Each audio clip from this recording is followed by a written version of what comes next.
TechPay est une société qui a été créée en 2005 et qui adresse ce sujet de l'inclusion financière. Enfin, ce qui s'est passé, c'est une rupture technologique fondamentale qui est l'arrivée des téléphones mobiles, que ce soit les vieux téléphones ou les smartphones. Et très vite, on s'est aperçu que l'ensemble de l'humanité active allait avoir un téléphone dans la poche. Et ça remet en cause la façon de distribuer les services financiers. Donc on a développé ce qu'on appelle une plateforme, c'est-à-dire un outil qui permet à une banque de distribuer ses services financiers en utilisant le téléphone mobile des clients. Donc, TechPay s'est développé en plusieurs phases. La première phase, c'est la phase de l'innovation, où on installe le système, on comprend comment est-ce que ça va être accepté par la population.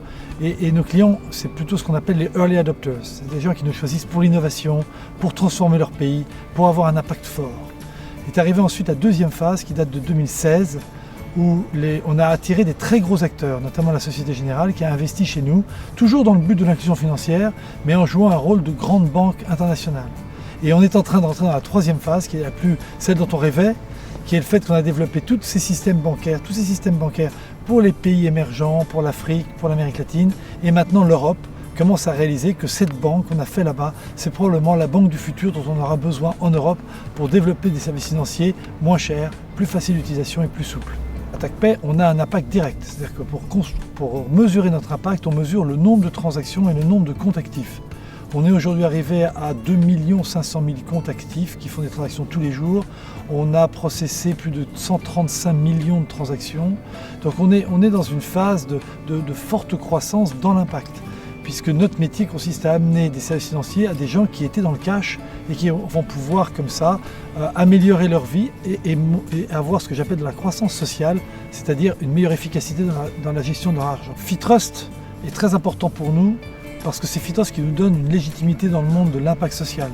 Quand on travaille avec des banques, les banques ne sont pas tous les jours à s'inquiéter de l'impact social qu'elles ont. Fitrust nous crédibilise et nous apporte cette sensibilité, nous force à mesurer notre impact. Et c'est très important pour plein de raisons, à la fois pour nos clients, mais aussi pour nos employés qui viennent chez nous parce qu'on a un impact pour les valeurs qu'on défend. On est très ambitieux. Notre objectif, c'est de devenir leader mondial. Alors, on va y arriver. On ne sait pas encore très bien comment. On pense que le potentiel est gigantesque.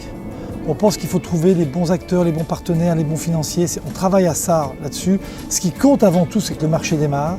On est certain que si le marché démarre, on a une position extraordinairement positive parce qu'on a appris cette banque digitale en Afrique et en Amérique latine et donc on a une expertise unique au monde. Maintenant, il faut que les planètes s'alignent. Elles sont en train de s'aligner.